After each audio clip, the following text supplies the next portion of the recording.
So it's my pleasure today to introduce Silvia Park. Silvia Park teaches fiction at the University of Kansas, and recently her debut novel, Luminous, was published. This is the UK edition. This was published back in March.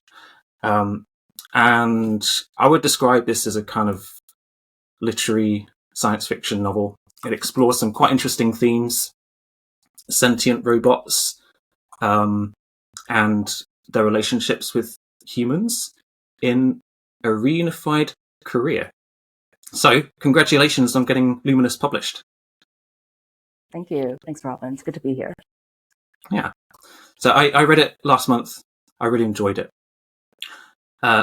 Before we discuss the book, though, perhaps you could tell us a bit about your background, your interest in science fiction, and what inspired you to start writing. Let's see. What inspired me to start writing? I feel like anyone who wants to, be a writer and then to make money off of forcing people to read your words. It seems very masochistic, right? To want to follow on this path where there's going to be a lot of instability. There's going to be a lot of loneliness, and I think that the way I see writing is that it's just really my way of making sense of the world. So that's how I just I was kind of compelled to be a writer. It feels a bit like an addiction. You just can't. Your brain chemistry has kind of fundamentally changed after you immerse yourself in this for so long that it's just very difficult to imagine a world without it. So yeah, that's sort of my pathetic answer for why I can't really do anything else. So have you always been interested in science fiction? Yeah, I think so. I think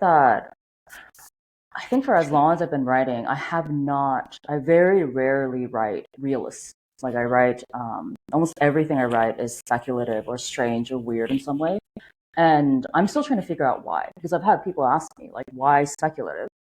And again, it's that question of it's almost like asking someone, why do you choose this particular medium in, like painting, like watercolor, oil, and they can't really explain it, right? They just say, well, it's like the medium chose me. Right. Okay. Did you used to read a lot of science fiction, like growing up? Yeah. Yeah. Oh yeah. Yes. Any favorite authors? Let's see. I mean, a lot of the authors that I've been thinking a lot more recent authors, rather than the ones who are dead and buried. But actually, I was thinking a lot about Douglas Adams, and Right. because I just recently sort of stumbled upon a book of his I hadn't read, which is The Last Chance to See. Have you heard of that one? I don't know that one. It's fantastic. It came out in the 1980s.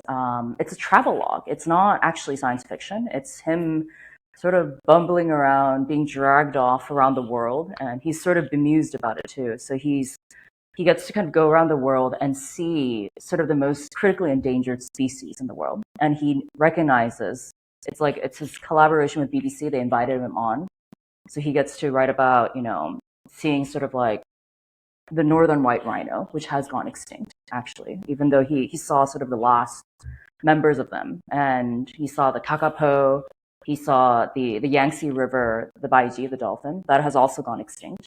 Actually, no, he didn't see them, but he tried to see them. But basically, it's a travelogue. And I think what I really took away from that was just how he seemed so surprised that he was invited along, because he's like, he calls himself a science fiction comedy writer. So he doesn't know why he was invited for such a momentous and really like a spiritually responsible sort of journey to see sort of the last, devastations that humanity has wrought onto our own planet. And I think that it's because he has such a warmth for humanity, even though he affectionately pokes fun at it.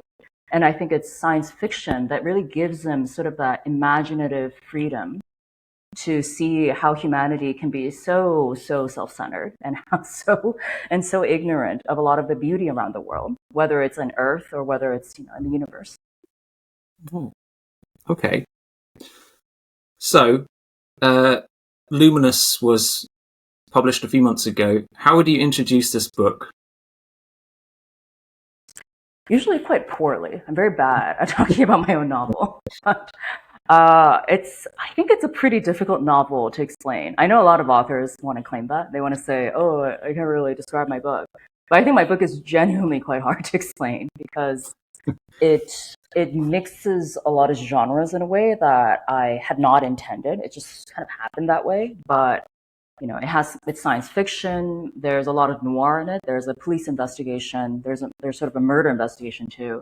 But I think the heart of the book is really it's a family drama. It's imagining a real world where robots are now just like, they're all around us. They're in our workplace, they're in the public sphere, but they're also in our private world. They're part of our family. So I really wanted to kind of focus on the impact of what it means when robots become family.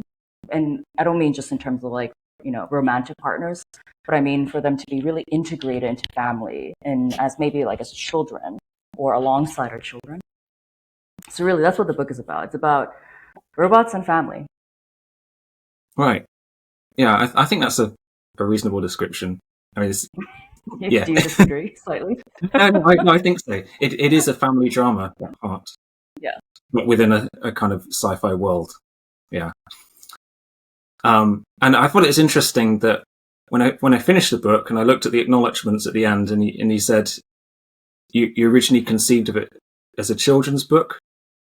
Yeah. So, and I don't think it is a children's book. So how did it? Can you tell us a bit about that? How did it evolve into what it became? Yeah, I think so. The book Luminous is in 4 point of views, but I kind of lump sort of 2 of the point of views together. I lump them as the adults' perspectives and then the children's perspectives. And the children's perspective is where I began the book. I wanted it to be a children's book. I wanted it to be, funny and light and optimistic. I was very jaded considering that the world wasn't too bad back then. I think it's a lot worse right now.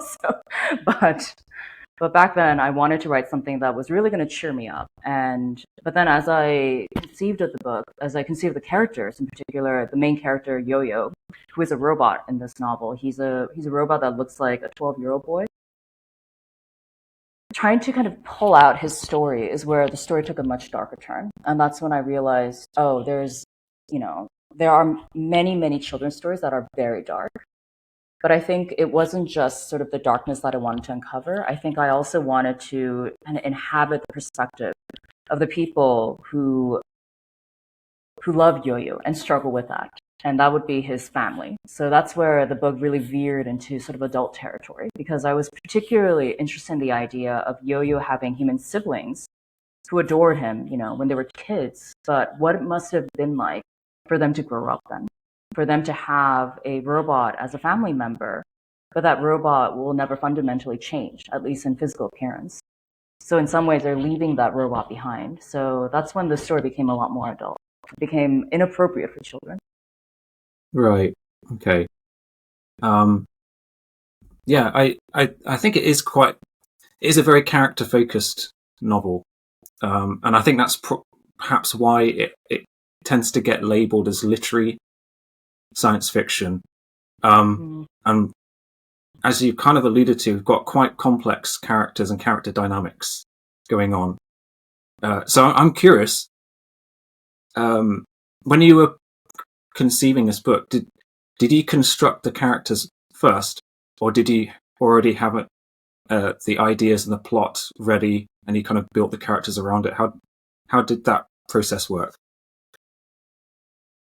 Oh yeah, it was definitely the characters. I started with the characters. That's why it was messy because the characters are quite messy in this book. So that's also why I think it took me so long to write this novel, because I was trying to figure these characters out.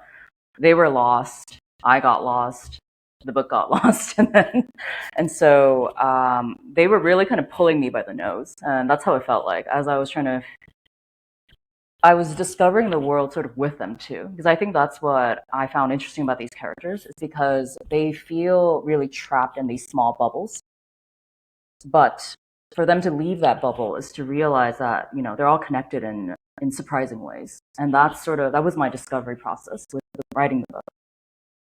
Right. Okay. So I think if we discuss like some of these characters, we've got quite a dysfunctional family at the heart of the story, right? Yeah. The two human siblings, Morgan and June, and then Yo-Yo, as you said, who's their kind of robot brother, estranged brother, who they grew up with, and may possess a soul, right? Well, that's one of the complexities of human AI relationships. But beyond those characters, we've also got the young girl, the 11-year-old girl, Rujia, who discovers and befriends Yo-Yo in a scrapyard. Okay, so between Rujia and Morgan and June, these are the three POV characters that the chapters shift between in this book. So were there any kind of key influences that helped you to mold these characters? Let's see. I think that June, for me, he feels like, you know, I feel like he can feel like an archetype because he's very angsty. And I think that a lot of, you know, that's sort of the noir genre. You get like the angsty detective, right?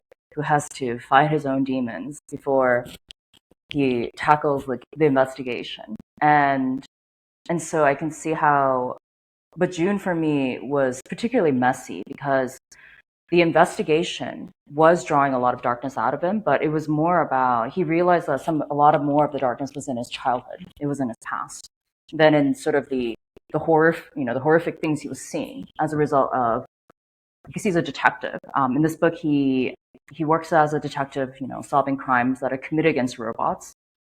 And a lot of that inspiration came from sort of just like, you know, the loosey-goosey laws we have about animal abuse.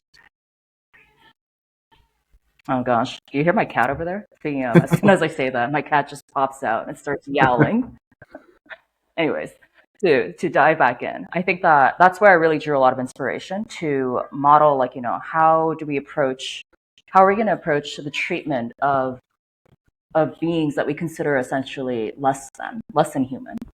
And so June, working in that sort of space, he confronts the worst of humanity. He sees a lot of abuse. He sees a lot of exploitation. But I think what was really interesting for me with writing him is that even though there is so much darkness in what he's seeing, and also the fact that he comes with a, you know, an ex-military background, so a lot of like terrible things he's seen. So much of his grief, it comes from childhood, and that's what I wanted to really delve into, and that's how I hope that I got a chance to deepen June as someone who is not just, you know, he's not just damaged, but he is trying very hard. He's trying to confront sort of his worst impulses. Yeah. I think he is an interesting character for sure, and I think it's interesting how all of these characters, or at least all of the main characters, have quite a complex relationship with cybernetic technology, not just robots, but so we've got, for example, Rujia, who has got quite a severe physical disability, and she is dependent on RoboWare, right, to augment her body. And then we've got June, the war veteran, who has a kind of bionic body following the injuries that he sustained during the war. And even Morgan, who's crafted her own robotic boyfriend, Steven. And I think these all kind of highlight a spectrum of cybernetic dependence and adaptation and agency. So what inspired you to explore all of these varied relationships with technology? And do you see these as kind of reflections of our own evolving interactions with robotics and AI in the world today? So I have to admit, I wrote the majority of this book during the pandemic, and now it's very interesting to see the way AI has now really sort of infiltrated our society and like a virus. It just spreads so quickly, and that really happened after I finished the draft, after I like sent it off to my editor, and we started getting rumblings. I think around the time when AI was sort of in the forefront of my mind in terms of the way AI was interacting with us in present day.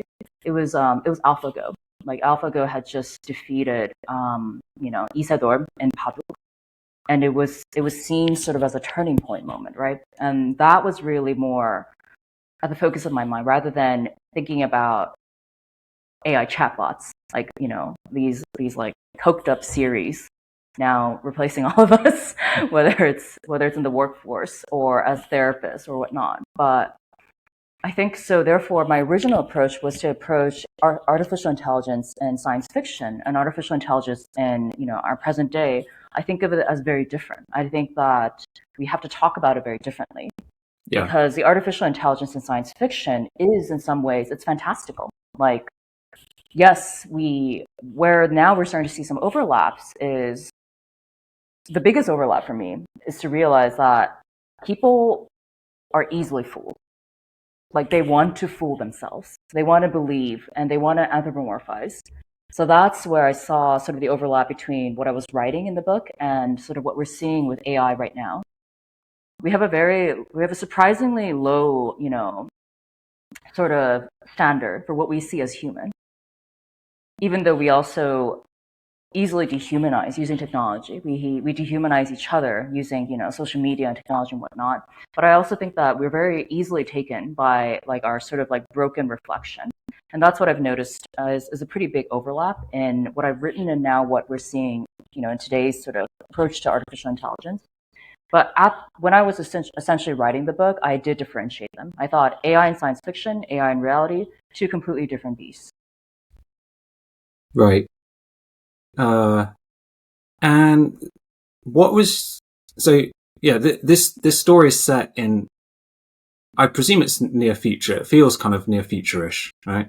In a reunified Korea following a unification war. Okay, so what was your reasoning for setting it in this timeline or this world? Yeah, I think that so I didn't want to set the book too far into the future because as we talked about, the focus of my book was more on family. It was more on sort of the family would probably be dysfunctional like centuries down the road too. But I think that I didn't want to. I wanted to help the book feel as familiar as possible. That was my goal. Like Okay. I didn't want to create a world that felt completely alien or like too modern or too flashy. I wanted to retain some sort of warmth of what when we dip into our own memories. And that's really what I was doing. I think that whenever I was describing Korea in this book, a lot of it was actually drawn from my own memories of Korea, growing up in Korea. So it was very specific details about trying to sort of make this world that is, it's unfamiliar, but it's familiar to me. And I wanted to retain that affection for that world.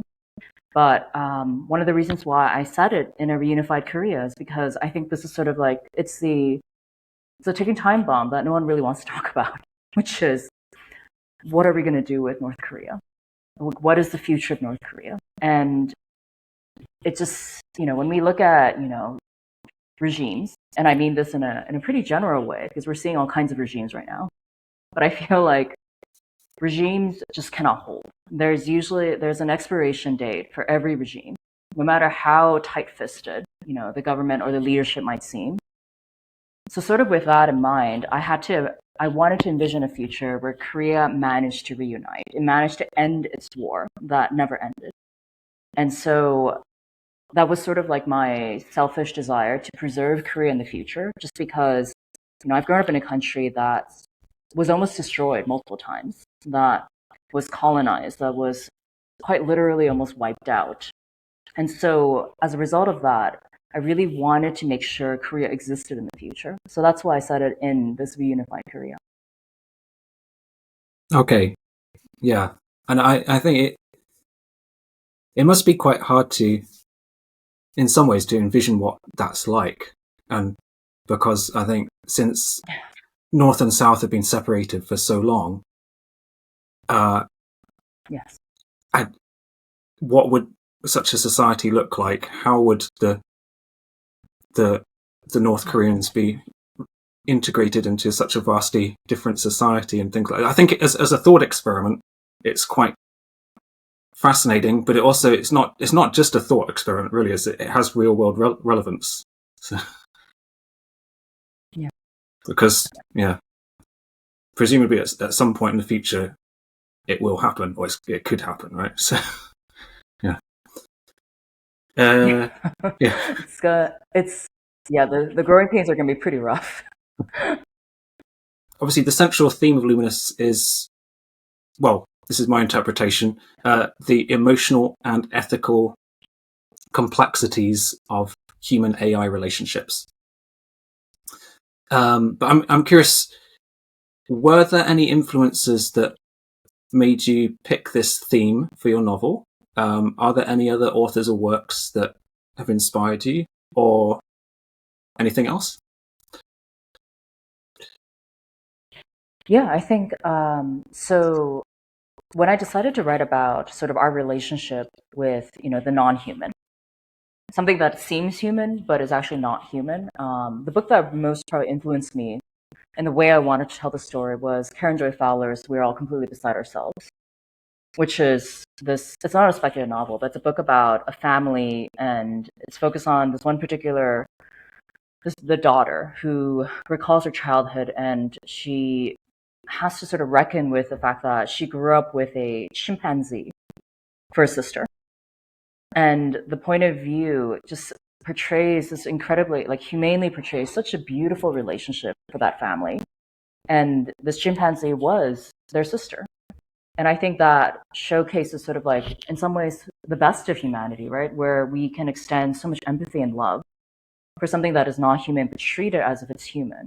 But actually, that love can also feel quite tyrannical because we're imposing our human views, our human biases onto something that's actually not human. And that's how I feel about our relationship with robots. We're creating, I think our relationship with robots is so interesting, whether it's like what we're examining in the present, but what we're also thinking about, and quite frankly, with a lot of fear for the future, which is that we're creating something, an intelligence that is going to be very convincingly like us. It's performing, it's pretending to be us. It's already doing it very well. It's doing it so well that people want to fire their therapists and just rely on these robotic therapists instead. And I feel that, on the other hand, we're afraid of it. We're afraid of this, our own creation, and that's where we go back to like Frankenstein's monster, right? Where we're afraid of this creation that will probably surpass us, and will do so without looking back. And so that's why I think the relationship with robots is so different from our relationship we've had with anything else that was not human, which is mostly animals, right? Because with animals, we've always seemed to have sort of this like assurance, this arrogance that we are more intelligent than them. Even though, this question of how do we define intelligence is something we should be prodding at more. But with robots, with AI, it's like we're creating them with the assurance in the back of our mind that they're going to be better than us, that they're going to be smarter than us. And I just find that so interesting. Like, why are we doing that? Why are we doing something that seems so self-destructive? Yeah, it's a fascinating question, isn't it? But but I think once we've attained a certain state or achievement in technology, there's no going back. We have to adapt to the new challenge that it brings to our society. Yeah, yeah. And I think what I've now really enjoyed about in the writing of this book is I really wanted to kind of portray, because you said in the beginning, you said that Yo-Yo might have a soul, right? Right. That's sort of the question. Do robots have a soul? And then there's the question of like, do humans have a soul? And if they don't have a soul, what makes them so different from us? And what makes us so different from them? But to kind of go back to this question of, this question of sentience, of, consciousness of a soul. I think what I find just so interesting is that actually when we do make these sort of technological leaps, like what you've just described, we quite lose our surprise very quickly. We treat it as mundane very quickly, and that's what I think is really interesting. It's like I was talking to an Argentinian author at a recent festival, and when she found out that I was from Korea, she was just like, "Hey, our far right president just recently cloned his dog in Korea. Now he has 5 of them." And it just made me think about how, there was all this, huge fuss and conversation about cloning, but it was only really in science fiction books. In science fiction books, cloning was such a huge issue. And now what we actually see is that in society, it's not. Like, you can just have dictators go cloning their favorite pets, and no one's going to bat an eye. That's the least of their worries, in fact. And so that's what I realized is the way we treat technology is that we treat it, I think, with a lot more respect in science fiction, but in society, we absorb it very quickly, and then we treat it as mundane. I think that's a good point. Yeah. I think just in my own lifetime, there have been so many technological breakthroughs that have fundamentally transformed our society, but like you say, we adapt so quickly. Now, I'm curious, so this book, Luminous, has been published in the US and the UK, so in the English-speaking world, basically. And I'm assuming it's going to get a Korean release or translation. Yes. Is that the case? Yeah? Okay. Yes. I think it should be probably out early next year. Okay. Yeah, and I think from my looking at various reviews and what have you, I think it's been quite well received. So I'm curious, how do you think the Korean market might respond to it? Do you think the Korean readers might have a different relationship with this book?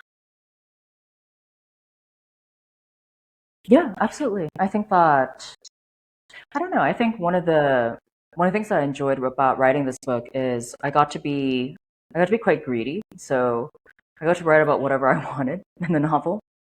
And sort of the joy of seeing the way readers now receive it is that readers take away whatever they want from the book. So okay. If, I think some readers really focus on, the artificial intelligence aspect, others focus on sort of the family dynamics. Some readers have really focused on sort of like the disability or the queerness. And I think, now I'm curious to see what Korean readers will focus on. But it'll be interesting. It's not something I can predict. I just hope that, I hope that it reaches the readers it's meant to reach. Right. Because I think for a Western reader, there's quite a lot of references to Korean culture, which, unless you're familiar with the culture, or unless you Google them, you might miss. So, yeah. But I have some experience in Korea previously, so things like just little things like you get in a lift, there's no 4th floor, or at least the 4th floor is labelled F rather than the numeral 4. And I think maybe if you're not familiar with Korean or East Asian culture, you would think, what's that about? So, but I quite like those little touches. Yeah. But speaking of which, been to Korea? Yes, actually, I worked in Korea for a couple of years as an English teacher. After I graduated, I was in the city of Daegu, and gosh, the most conservative city in Korea. I guess yeah, but I had a great time there, and Daegu is really lovely. Yeah. Speaking of which, I noticed that in the US edition of your book, we've got quite a sort of striking cover. I think it's a colourful tiger. I'll put an image on the screen so people can see. Yeah. Were you involved in choosing this cover design? And is there any symbolism behind the tiger? Yes, to both your questions. Okay. I was given a range of choices, and I love the tiger design. The tiger immediately jumped out. In the beginning, I wanted the book to be the cover to be a bit more, how should I say it, literal. So I said, take the tiger and swap it with a robot. And what I love about designers and artists is that when they know that the client is wrong, then they just kind of half-ass it. And so I got a really bad alternative cover. So I said, never mind. I acknowledge my mistake. Switch back to the tiger. So because I'd recognized that, the tiger is quite significant to the book. And particularly, I think I had a chance to really take a moment to examine why the tiger is such a compelling figure. And maybe it's because, particularly, it's funny because I started our conversation by bringing up Douglas Adams' Last Chance to See. But when we think about the future and we're thinking about sort of our responsibility and our relationship with, the non-human, I I had to put in animals, right? I had to put that in the book and acknowledge that in the near future we will probably have brought on more destruction, and some of these animals will be gone. Some of these animals will be extinct. And so that's why in the book, a couple of these animals actually reappear as robots because that's what we like to do as people, right? We destroy creatures and then we say, "Oops, let's do Control Z and try to, fix that." So it's like I think of like that startup where they were very hyped up about I think bringing back the direwolf, and they're sort of using this as like now this impetus to bring back all these animals we drove to extinction. But we know that's not a solution. There's no world for these extinct animals to exist in, except in like a high security, very fancy little cage. And so that's really what I think is so fundamental. It really represents our relationship to the world and how we take it for granted. But the tiger, as a symbol for the book, it's the national animal of Korea, but the tiger is also extinct. It was driven to extinction during Japanese colonization. So it was right before the Korean War. It was before World War II, and it was part of sort of the Japanese Empire's grand plan because they wanted to absorb Korea into sort of their Pan-Asian empire, and they thought of themselves as quite generous. In fact, I think they kind of looked askance at Germany, Nazi Germany, and said, "Well, we're not like those barbarians. We're not just going to like gas everyone." Instead, they were very like, we're going to take these other Asian countries and then turn them Japanese. But, as we know with colonization, that's never what really happens. There's always going to be, second class citizens and whatnot. But Japan then made a concentrated effort to destroy Korean culture. It illegalized the Korean language, it banned Korean names, and it also hunted the tiger to extinction. And what I was really struck by is that I grew up surrounded by the tiger. The Korean tiger is just everywhere. It's in our buildings. It's in our paintings. It's part of our culture, and it's not just because they're majestic creatures, but it's because in the past they really were everywhere. They were so prevalent. They used to just kind of like hunt us at night. They just snatch us off the road and just eat us as a snack. And so I really marvel at that. This idea that this apex predator was driven to extinction. And so that's why I realize it's quite, there's something analogous to our relationship with robots. Because when we are building robots and artificial intelligence, we always have that question in the back of our mind, right? Which is, are we actually creating something that's going to replace us? That's going to be our apex predator? Interesting, yeah. Okay, so I really like the cover, and I didn't realize, it's actually very, very rich in symbolism. So, yeah. Now, my next question is an interesting one because I wrote a question: would Luminous work as a TV or movie adaptation? And then I googled this, and I think it's already been discussed. Is that right? Or have I misunderstood that? Yeah, yeah. It's been optioned for a TV show. Okay. Um, so, what aspects of the story would you most like to see preserved on screen, assuming it gets produced in the end? Well, I hope they keep it in Korea instead Yeah. of, just like transporting it to New York or whatever other American city is out there.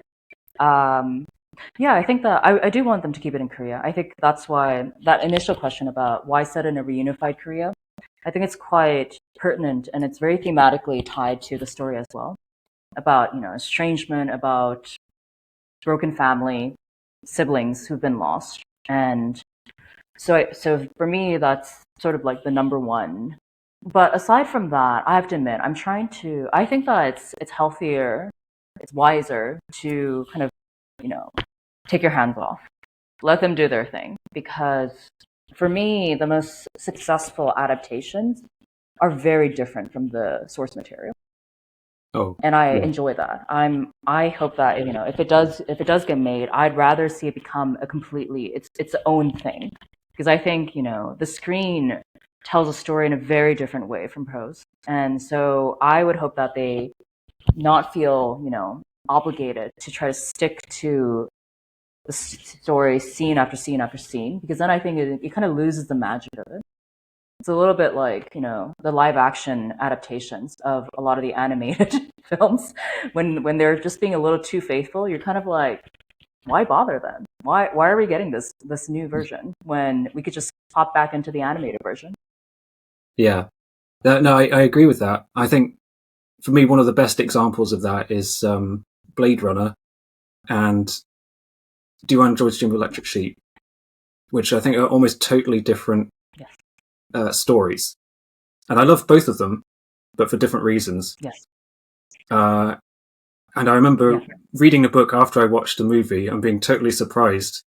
It's not at all what I thought it would be. But there are things I love about both of them.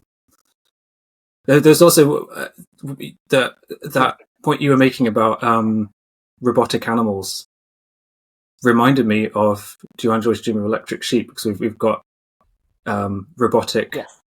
pets, robotic sheep and owls and things like that in that book, which didn't feature at all in the film. I Yeah, know. That's a real pity. It's something that, if I wanted to keep something else, I hope they keep the animals. We yeah. love our robot animals. So, you say you've been working on this book for quite a long time, and is this kind of this world or this theme even robotics and AI and artificial sentience and all that? Is this something you want to carry on exploring? Would you even consider writing more books or stories in this world, or are you done with it for now? No. I think I'm done with it. I feel that I believe that authors, if they never intended to write a sequel, they should stick to that instead of following temptation into breaking that promise. Because for me, the story feels complete, and if other people want to sort of play with it in that world, they can do it as long as they pay me. And as opposed to for myself, I don't think that I would want to continue to pursue the question of artificial intelligence, actually, because now that our world is incredibly immersed in artificial intelligence, I think it's going to be harder and harder to write about. Right. I think people might actually feel quite, they might feel quite nervous about how to portray it when we're now seeing the technology unfold before our eyes. So perhaps I was a bit lucky with my timing. Now I get to dip out of that. But I think I will continue to pursue, though. I'm interested in pursuing our relationship with the non-human and sort of like what it really exposes about sort of like our both our most beautiful aspects, but also our most horrific aspects of humanity. Like having juxtaposing that. So that's what I want to pursue. That's a theme that I think I won't be able to let go of for a while. Okay. Are there any other stories or projects or even genres that you are working on or hoping to work on in the future that you can tell us about? I know writers can't always tell us what they're working on, but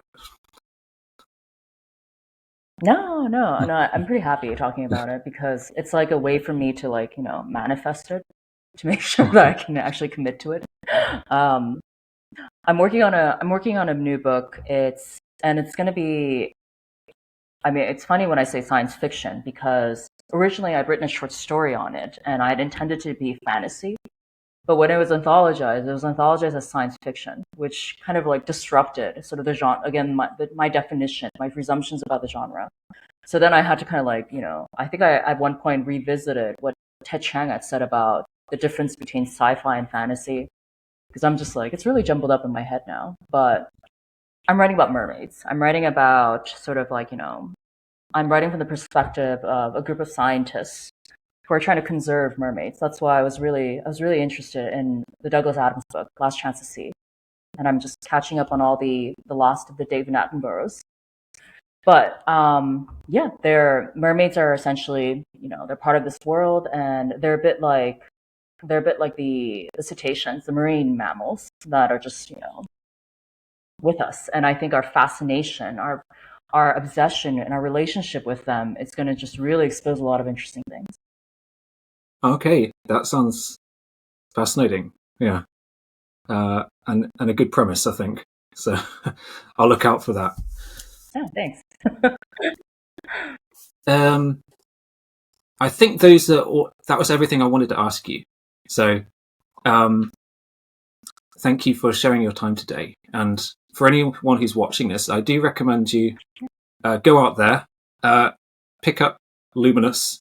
It's a great read. So it's thought provoking. It's quite philosophical in tone. If you haven't already gathered that from this conversation. So yeah, and I'm looking forward to seeing what you come up with next. Thanks, Robin.